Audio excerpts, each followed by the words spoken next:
تحریک طالبان سے وابستہ دہشت گردوں کی واپسی کے بعد سوات، وزیرستان اور خیبر پختونخوا کے مختلف علاقوں میں عوام کی بڑی تعداد قیام امن کے لیے سڑکوں پر نکل آئی ہے۔ مظاہرین کا کہنا ہے کہ طویل خون ریزی تباہی کے بعد حالات سازگار ہوئے ہیں اور اب ہم دوبارہ ماضی میں نہیں جانا چاہتے۔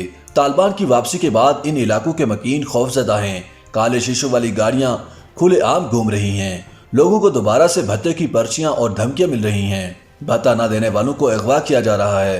پولیس تھانوں اور چوکیوں پر حملے ہو رہے ہیں۔ تاہم سیکیورٹی ادارے بے بس ہیں اور اپنے بنکرز میں بند ہو کر بیٹھے ہیں۔ ایسے میں عوام کا کہنا ہے کہ وہ امن کے حصول کے لیے احتجاج بھی نہ کریں تو اور کیا کریں۔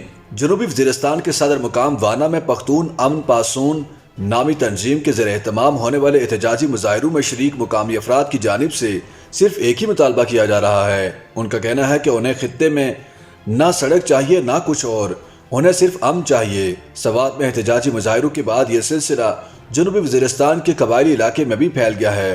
عوامی نیشنل پارٹی کے رہنما ایاز وزیر کا کہنا ہے کہ ان مظاہروں میں اب تک مقامی قبائلی رہنما شامل نہیں ہوئے، لیکن جلد ہی وہ بھی علاقے کے علماء کرام کے ساتھ ان احتجاجی مظاہروں کا حصہ بن جائیں گے۔ ان کا کہنا ہے کہ خیبر پختونخوا اور وزیرستان میں افغانستان سے واپس آنے والے تحریک طالبان کے دہشت گرد دوبارہ سے امن و امان کی صورتحال خراب کر رہے ہیں۔ مقامی میڈیا کے مطابق ان علاقوں کے ڈاکٹرز، اساتذہ اور دیگر سرمایہ دار اب دوسرے علاقوں کی جانب ہجرت کر رہے ہیں۔ لوگوں کو امن عامہ کے علاوہ صحت اور تعلیم کے مسائل بھی درپیش ہیں۔ لوگ اب شام کے بعد گھروں سے نہیں نکلتے۔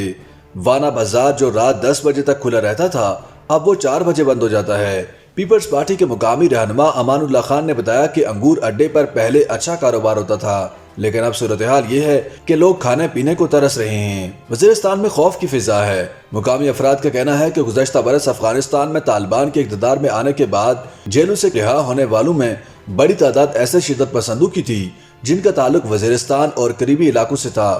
وہ لوگ اب واپس اپنے علاقوں کی طرف لوٹ رہے ہیں اور اپنی دہشت گردانہ کارروائیاں بھی دوبارہ شروع کر دی ہیں۔ YouTube پر گوگلی نیوز دیکھنے کے لیے youtube.com کی سرچ بار میں googly news T V type کریں۔ گوگلی نیوز کے پیج پر سرخ رنگ کے سبسکرپشن والے بٹن پر کلک کرنا نہ بھولیے۔ YouTube پیج پر اپلوڈ ہونے والی ویڈیوز سے باخبر رہنے کے لیے بیل آئیکن پر کلک کیجیے۔ آپ کو ہر نئی ویڈیو کے بارے میں نوٹیفیکیشن موصول ہو جائے گا۔